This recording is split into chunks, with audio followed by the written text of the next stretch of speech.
اس طرح یسایہ کو خدا کا جلال ظاہر ہونے پر خداوند کی ہیکل میں ہونے کا ایک بڑا اعزاز حاصل تھا۔ اس نے وہاں دیکھا جو وہ نہیں دیکھ سکتا تھا۔ اس نے خداوند کو اس سال سے دیکھا جس میں اس کے باب میں جو بادشاہ عزیہ کا نام لکھا گیا ہے۔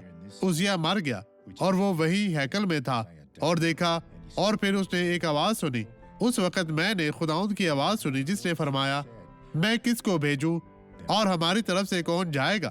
تب میں نے عرض کی، میں حاضر ہوں، مجھے بھیج۔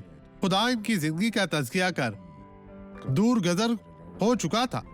اس مدت میں داخل ہو جا جو وہ چاہے کہ تم بھی خدا کی آواز سنو۔ اس شخص کو دیکھے جس نے برکت پائی تھی، اور میں آپ کے لیے دعا کرنے واپس آؤں گا۔ خداوند آپ کو برکت دے۔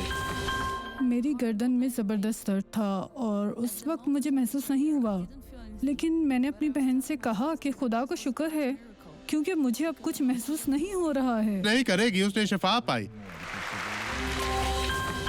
باپ، میں اب آپ کے لیے دعا کرنا چاہتا ہوں۔